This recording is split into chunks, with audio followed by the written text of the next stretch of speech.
Vamos lá. Gente, vamos para mais um tema interessante, tema pulsante, a questão indígena em discussão no país. É um tema que sempre, um tema recorrente nos meios de comunicação, por conta dessas reviravoltas que a gente tem em relação à maneira como as leis e como a sociedade, como os interesses capitalistas atuam nessa questão em relação aos direitos indígenas, né? Ok, a questão indígena em discussão no país. A gente vai para onde num texto como esse? Como a gente começa uma dissertação com esse tema? Você puxa, início seria lindo você começar com a Constituição de 1988, mostrando que ela preconiza alguns direitos em relação à cidadania, em relação a terras, em relação à cultura, em relação à identidade do indígena, não é? Existe esse preceito constitucional lá na Carta Magna de 88, porém, olha a adversativa aí, porém, não é o que se observa odiernamente, né? A gente não observa que a gente observa que esses direitos não vêm sendo cumpridos. Daí, puxa uma tese ali legal, a necessidade da gente compreender, discutir, né? Debater, problematizar acerca do quê?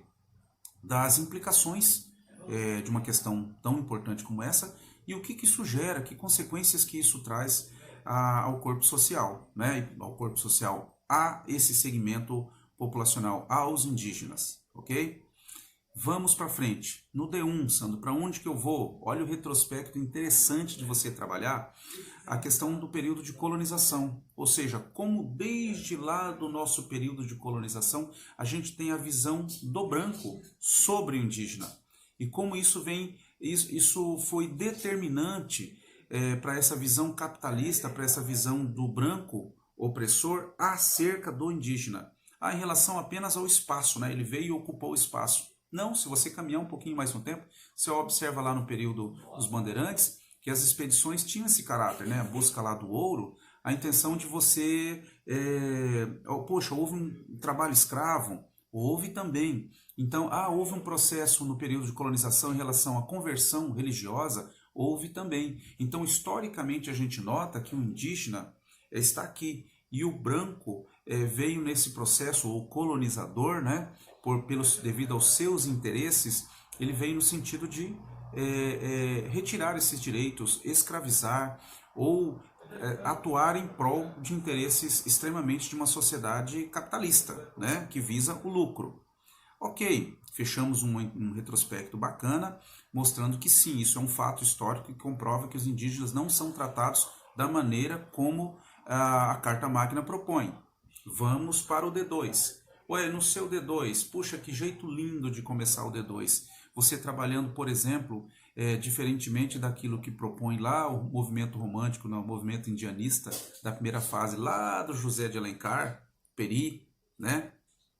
A gente não tem essa figura indígena. Essa figura indígena, ela passou por esse processo, gente, um processo terrível, né? Em que o branco, por interesses capitalistas, acabou se apropriando do seu território, por exemplo. Em busca do quê? Olha o agronegócio com os interesses, olha a questão da mineração, olha a questão das hidrelétricas e toda a polêmica que isso representa, ou representou e representa, tá?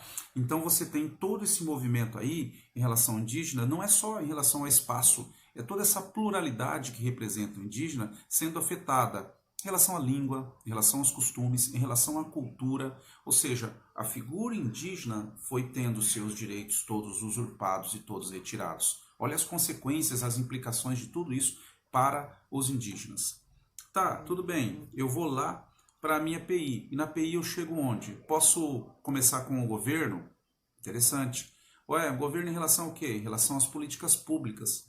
Políticas públicas no sentido do quê? De efetivar, gente, aquilo que é preconizado na Constituição, né? E de como é necessário que o poder público atue nessa questão. Posso citar a FUNAI no sentido de efetivar as leis existentes? Perfeito. Seria interessante você fechar o texto dessa maneira. Ok? Gente, mais um tema interessante aí. Agora vamos trabalhar e vamos fazer essa dissertação. Beleza? Ok, um abraço.